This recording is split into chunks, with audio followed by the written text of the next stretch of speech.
Halo semua, jumpa lagi di Warung Matematika. Kali ini kita akan membahas konsep dan contoh soal dimensi 3 bagian ketiga, yaitu jarak titik ke bidang. Adik-adik, yuk kita lihat pengertian jarak titik ke bidang. Jarak antara titik dengan bidang merupakan panjang ruas garis yang ditarik dari titik tersebut dan tegak lurus terhadap bidang itu. Jadi pada prinsipnya, jarak titik ke bidang ini sama saja dengan jarak titik ke garis ya adik-adik. Nah adik-adik, bagaimana ya sebuah garis dikatakan tegak lurus terhadap bidang? Sebuah garis dikatakan tegak lurus dengan bidang jika garis tersebut berpotongan tegak lurus dengan garis-garis yang terdapat pada bidang. Contohnya di sini ada suatu titik yaitu titik P dan di sini ada sebuah bidang yaitu bidang segi 4 ABCD. Untuk mendapatkan jarak antara titik P dengan bidang ABCD, kita harus menarik garis dari titik P dan harus tegak lurus dengan bidang. Jadi seperti ini adik-adik. Garis ini dikatakan tegak lurus dengan bidang ABCD jika garis tersebut berpotongan tegak lurus dengan garis-garis yang terdapat pada bidang ABCD. Jadi misalkan ada garis yang ungu ya. Garis yang ungu ini terdapat pada bidang ABCD. Dia harus tegak lurus nih, garis merah ini. Kemudian kalau ada garis hijau ya yang terdapat pada bidang ABCD. Garis merah ini harus tegak lurus dengan garis hijau ini. Dan masih banyak lagi ya garis-garis yang bisa dibentuk pada bidang ABCD ini. Nah, kita misalkan titik di sini adalah titik Q. Titik Q diperoleh dengan memproyeksikan titik P pada bidang ABCD. Jadi sebenarnya Q ini sebagai proyeksi dari titik P ya adik-adik. Kemudian jarak titik P ke Q juga merupakan jarak terpendek dari titik P ke bidang ABCD. Nah adik-adik inilah yang dimaksud jarak titik ke bidang. Oke, sekarang kita mau lihat bagaimana sih jarak titik ke bidang pada suatu dimensi 3. Diberikan sebuah balok KLMN OPQR sebagai berikut. Pertanyaannya, manakah yang merupakan jarak titik K? Titik K di sini ya adik-adik. Ke bidang NMQR. NMQR adalah bidang yang ada di belakang ya, yang ini. Nah, berdasarkan pengertian jarak titik ke bidang, maka jarak titik K ke bidang NMQR adalah panjang ruas garis yang ditarik dari titik K dan tegak lurus dengan bidang NMQR. Karena ini merupakan sebuah balok, berarti garis yang tegak lurus kalau ditarik dari K ke bidang kuning ini adalah garis ini adik-adik, yaitu garis KN. Ya, karena ini pasti akan tegak lurus ya adik-adik dengan bidang kuning ini. Selanjutnya, sekarang masih balok KLM OPQR. Pertanyaannya, yang manakah jarak titik tengah RQ ke bidang KLMN? Di sini RQ adalah yang ini ya adik-adik, rusuk yang sebelah atas di bagian belakang ini. Titik tengahnya berarti di sini adik-adik. Dan bidang KLMN itu adalah bidang alas dari balok ini. Berarti yang ini ya adik-adik. Berdasarkan pengertian jarak titik ke bidang, kita dapat menentukan jarak titik tengah RQ ke bidang KLMN, yaitu panjang ruas garis yang ditarik dari titik tengah RQ ini dan tegak lurus dengan bidang alas ini ya adik-adik. Ini udah jelas banget ya adik-adik berarti ruas garisnya. Iya benar adik-adik. Karena ini merupakan sebuah balok, sudah pasti ruas garis yang tegak lurus jika ditarik dari titik ini ke bidang kuning ini udah pasti yang garis hijau ini ya adik-adik. Ini pasti siku-siku dengan bidang KLMN. Nah sekarang kita mau lihat kubus ya adik-adik. Jadi ada diberikan sebuah kubus ABCDEFGH sebagai berikut. Kemudian pertanyaannya, manakah yang merupakan jarak titik E yang ini adik-adik, ke bidang BDHF? BDHF itu bidang yang di sini ya adik-adik. Nah, ini saya gambar. Ini adalah bidang BDHF atau lebih dikenal dengan istilah bidang diagonal dari kubusnya. Berdasarkan pengertian jarak titik ke garis, jarak titik E ke bidang BDHF adalah panjang ruas garis yang ditarik dari titik E dan tegak lurus dengan bidang BDHF. Karena ini sebuah kubus ya adik-adik, berarti garis yang tegak lurus itu adalah garis yang ini adik-adik. Kita tarik aja garis ini ya adik-adik. Ini udah pasti tegak lurus. Karena garis biru ini kan terletak di bidang atapnya kubus ya. Nah, atapnya kubus ini dengan bidang diagonal kubus itu udah pasti tegak lurus ya. Oke adik-adik, masih kubus yang sama sekarang ya, kubus ABCDEFGH. Pertanyaannya, manakah yang merupakan jarak titik E ke bidang AHF? Kalau tadi ke bidang diagonal, kalau sekarang ke bidang AHF. AHF itu yang mana adik-adik? Yang segitiga ini ya adik-adik. Inilah bidang AHF. Nah, kalau kayak gini nih kan miring ya adik-adik. Beda dengan tadi bidang diagonal. Kalau bidang diagonal yang kayak tadi, itu pasti tegak lurus dengan bidang atap. Bidang AHF ini dia agak miring ya. Berarti jarak dari titik E ke bidang kuning ini, kita nggak bisa tarik di sisi atap ini ya adik-adik. Karena nggak mungkin akan menghasilkan 90 derajat di sini. Nah, caranya adik-adik, kita buat garis bantuan seperti ini adik-adik. Kita gambar segitiga yang memotong bidang AHF tegak lurus. Kita tarik seperti ini kan ya, udah pasti ini tegak lurus ya adik-adik dengan bidang AHF. Selanjutnya, dari bidang bantuan ini, kita tarik garis dari titik E ke garis bantuan ini adik-adik ya. Yang tegak lurus itulah jaraknya adik-adik.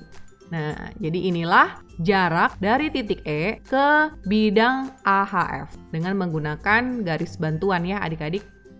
Nah, adik-adik berdasarkan contoh-contoh yang kita sudah lihat ini, kita jadi tahu ya adik-adik bahwa tidak mudah ya menentukan jarak titik ke bidang. Karena kita harus mahir dalam menentukan garis bantuan yang kita akan gambar adik-adik ya. Nah, di sini kita akan melihat cara menghitung jarak titik ke bidang. Meskipun yang mau kita cari adalah jarak titik ke bidang, tetapi seringkali kita tidak langsung bisa mencari jaraknya karena akan sulit adik-adik ya. Untuk memudahkan, kita harus membuat garis bantuan yang ada pada bidang seperti tadi adik-adik ya. Di bidang AHF tadi, kakak menggambar garis bantuan ya. Setelah itu, kita hitung jarak titik ke garis tersebut yang merupakan perwakilan dari jarak titik ke bidang yang dicari. Nah, panjang ruas garis yang ditarik dari titik ke garis bantuan tersebut dan tegak lurus, itulah jarak titik ke bidang ya adik-adik, hasilnya pasti sama. Jadi di sini kita memerlukan rumus-rumus yang biasanya digunakan untuk menghitung jarak titik ke garis ya adik-adik, yaitu yang pertama perbandingan luas segitiga ya. Jadi luas segitiga yang kita tahu setengah kali alas kali tinggi. Jangan lupa adik-adik luas segitiga juga ada rumus yang ini ya, yaitu akar S kali S kurang A kali S kurang B kali S kurang C. A, B, C ini adalah panjang sisi-sisi segitiganya. Dan S ini adalah A tambah B tambah C dibagi 2 alias setengah dari keliling segitiga adik-adik. Jadi kita bisa menggunakan rumus yang ini ataupun yang ini. Ya, rumus yang atas digunakan kalau diketahui alas dan tinggi segitiga. Rumus yang bawah kalau diketahui panjang seluruh sisi-sisi segitiganya. Jadi nggak diketahui alas dan tinggi gitu ya. Nah adik-adik, selain perbandingan luas segitiga, seringkali kita juga bisa menggunakan teorema Pythagoras. Ya, Pythagoras rumusnya A kuadrat tambah B kuadrat sama dengan C kuadrat. Nah ini sama ya dengan yang tadi itu, ABC di sini adalah sisi-sisi dari segitiga. Yang perlu diperhatikan dalam menggunakan teorema Pythagoras adalah C di sini bukan sisi biasa ya adik-adik. C di sini adalah sisi terpanjang dari segitiga atau sisi miring segitiga atau hipotenusa. Oke adik-adik. Kemudian rumus selanjutnya ada aturan kosinus, tapi dengan aturan kosinus ini akan lebih sulit. Jadi yang kita akan gunakan adalah perbandingan luas segitiga dan teorema Pythagoras. Nah, di sini ada contoh adik-adik. Diketahui kubus ABCD EFGH dengan panjang rusuk 2 cm. Hitunglah jarak yang A titik D ke bidang BCGF, yang B titik E ke bidang BDHF. Oke, sekarang kita gambar dulu ya kubusnya. Oke, ini semua panjangnya 2 ya, 2 cm, seluruh panjang rusuknya. Sekarang yang A kita mau jawab jarak titik D ke bidang BCGF. Bidang BCGF yang ini, titik D yang ini ya adik-adik. Berdasarkan pengertian jarak titik ke bidang, jarak titik D ke bidang BCGF itu adalah panjang ruas garis yang ditarik dari titik D dan tegak lurus dengan bidang BCGF. Karena ini adalah sebuah kubus dan D ini adalah titik sudutnya ya. Berarti gampang aja nih adik-adik, jaraknya adalah yang ini adik-adik ya. Jadi jarak titik D ke bidang BCGF adalah panjang ruas garis DC. Karena DC ini adalah rusuk kubus, berarti panjangnya adalah 2 cm. Kita ke yang B, hitunglah jarak titik E ke bidang BDHF. BDHF yang ini adik-adik, titik E yang ini ya. Ini seperti yang contoh tadi.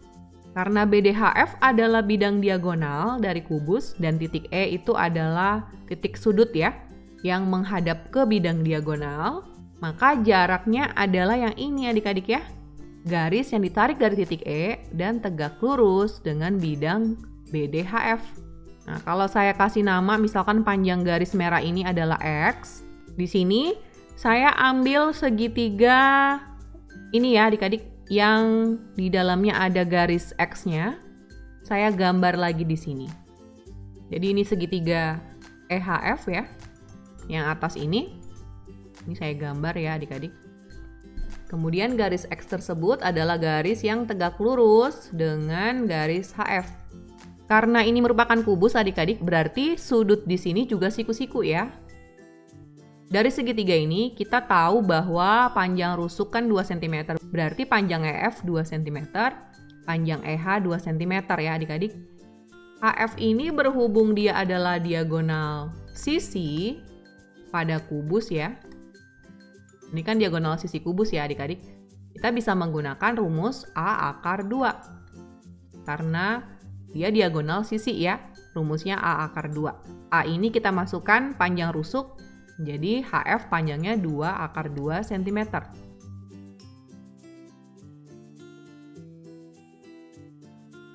Nah, sampai di sini kita bisa menggunakan perbandingan luas segitiga. Jadi kita bandingkan luas segitiga EHF harus sama dengan luas segitiga EHF. Maksudnya gimana nih adik-adik? Maksudnya kita mau cari luas segitiga EHF dengan alas EF dan tinggi EH. Ya, jadi EF sebagai alas kita kali dengan EH, kita bagi 2 ya adik-adik. Nah, luas yang sama itu juga bisa dicari dengan cara kalau kita bikin HF-nya sebagai alas ya. Kalau HF sebagai alas, maka tingginya adalah X ya adik-adik. Ini supaya nggak ketukar, tanda kalinya saya ganti jadi titik aja ya. Jadi alas kali tinggi bagi 2. Hasilnya akan sama adik-adik ya. Karena kan cuma perbedaan perspektif saja. Di sini alasnya EF, di sini alasnya HF. Kemudian kita masukkan angkanya, EF itu 2, EH 2, jadi 2 kali 2 bagi 2, sama dengan HF tadi adalah 2 akar 2 kali X per 2. Ini bisa dicoret ya adik-adik, hasilnya 1. Ini juga bisa dicoret. Sehingga di kiri tinggal 2, di kanan ada akar 2 kali X. Di sini ya adik-adik lanjutannya. Jadi saya pindahkan akar 2-nya ke kiri menjadi 2 per akar 2 sama dengan X. Di sini kita bisa rasionalkan dengan cara kita kali akar 2 per akar 2. 2 kali akar 2, 2 akar 2. Akar 2 kali akar 2, akar 4 alias 2. Nah ini bisa kita sederhanakan sehingga hasilnya adalah X sama dengan akar 2 cm adik-adik. X itu adalah garis merah ini kan ya. Jadi inilah jawabannya adik-adik. Ya, ini jarak titik E ke bidang BDHF. Oke, selanjutnya adik-adik masih ada pertanyaan yang C. Yang C adalah, di sini yang ditanya adalah hitunglah jarak titik B ke bidang AFG. Bidang AFG yang ini ya berbentuk segitiga. Titik B di sini adik-adik ya. Nah, untuk menghitung yang C, kita perlu membuat garis bantuan. Nah, jadi garis bantuannya yang hijau ini ya adik-adik. Kemudian kita tarik garis dari titik B dan tegak lurus dengan garis bantuan ini, yaitu yang ini adik-adik. Nih ya. Nah, adik-adik kalau 3D kayak gini, gambarnya kita kan agak susah lihat ya. Oh, emang dia siku-siku? Kita gambar ya adik-adik di sini. Jadi, kakak akan gambar segitiga ini. Di sini adik-adik. Ini titik F, ini titik B. Udah pasti siku-siku ya di sini adik-adik. Misalkan di sini titik P, ya. Kenapa siku-siku? Karena kan BP ini adalah garis yang terletak pada sisi alas. Sisi alas pasti tegak lurus dengan rusuk tegak ya. Berarti pasti siku-siku di sini. Selanjutnya, dari gambar ini yang sudah dipindah ke sini, kita jadi tahu ya adik-adik bahwa garis yang tegak lurus itu kita bisa gambar adik-adik. Ya ini ya adik-adik yang tegak lurus. Nah, inilah yang akan kita cari. Info yang kita tahu bahwa panjang rusuknya 2. Berarti FB ini 2. Nah, sedangkan PB itu adalah setengah dari diagonal sisi kan ya adik-adik. Diagonal sisinya mana? Diagonal sisinya adalah diagonal DB. Ya, PB ini kan udah pasti dia setengah dari DB. Ya, karena dia berpotongan dengan diagonal AC. Nah, karena DB adalah diagonal sisi rumusnya adalah A akar 2. Berarti 2 akar 2 dikali setengah. Ini kita bisa coret, sehingga tinggal akar 2 cm. Jadi ini akar 2 ya adik-adik. Nah, selanjutnya kita mau cari panjang PF ya. Panjang PF, kita bisa menggunakan teorema Pythagoras. Kenapa kita bisa menggunakan teorema Pythagoras? Karena PF ini adalah hipotenusa atau sisi miring dari segitiga siku-siku PBF ya. Jadi kita bisa menggunakan teorema PF kuadrat sama dengan PB kuadrat ditambah BF kuadrat. Nah, PB kan akar 2 ya. Jadi akar 2 kuadrat ditambah BF kan 2. Jadi 2 kuadrat. Akar 2 kali akar 2 hasilnya 2. 2 kuadrat itu 4. 2 tambah 4, 6. Sehingga PF ya, kalau PF kuadrat 6 berarti kalau PF saja itu adalah akar 6 cm adik-adik. Jadi ini ya panjang PF atau FP itu adalah akar 6.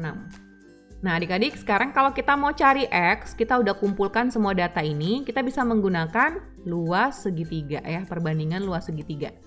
Ya di sini kita bisa jadikan PB sebagai alas, berarti PB dikali BF per 2 itu sama dengan PF yang sebagai alas dikali X ya.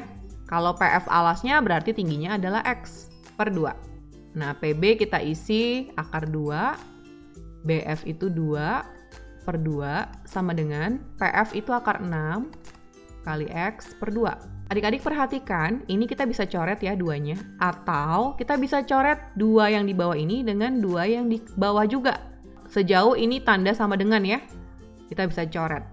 Ini shortcut aja ya adik-adik. Jadi tinggal akar 2 kali 2 atau 2 akar 2 per akar 6 sama dengan X. Jadi akar 6-nya kakak pindahin ke ruas kiri, jadi dibagi ya. Di sini kita rasionalkan dengan cara kita kali akar 6 per akar 6. Kenapa dikalinya akar 6 per akar 6 bukan akar 2 per akar 2? Nah, di sini tujuannya adalah supaya akar yang di bawah ini bisa hilang adik-adik. Ya, karena tujuan dari merasionalkan adalah kita menghilangkan bentuk akar pada penyebut. Jadi, supaya akar 6 ini hilang akarnya, kita kaliin dengan akar 6. Akar 6 kali akar 6 ya, hasilnya akar 36 alias 6 ya adik-adik. Nah, ini kita kalikan. Jadi 2 akar 2 kali akar 6 itu adalah 2 akar 12 per 6 ya adik-adik. Karena akar 36 kan 6. Nah, ini bisa kita sederhanakan dengan cara dibagi 2. Nah, lanjutannya di sini ya adik-adik. Jadi X sama dengan akar 12 per 3. Adik-adik, akar 12 itu bisa kita buat jadi 2 akar 3. Ya, karena kan akar 4 kali 3, akar 4-nya bisa keluar jadi 2 ya. Jadi ini hasilnya 2 akar 3 per 3 cm. Atau boleh juga penulisannya seperti ini, 2 per 3 akar 3 cm. Ini sama aja ya adik-adik nilainya, hanya bentuknya saja yang berubah sedikit. Jadi adik-adik bisa jawab yang atas ataupun adik-adik bisa jawab dengan bentuk yang di bawah. Oke adik-adik, sampai di sini penjelasan tentang jarak titik ke bidang. Adik-adik jangan lewatkan ya video pembahasan dan latihan soal tentang jarak titik ke bidang. Karena di situ lebih banyak lagi ya variasi soalnya. Nanti adik-adik akan bertemu dengan bangun ruang selain kubus juga ya. Oke adik-adik, terima kasih sudah menyaksikan video ini. Salam warung matematika, matematika untuk semua.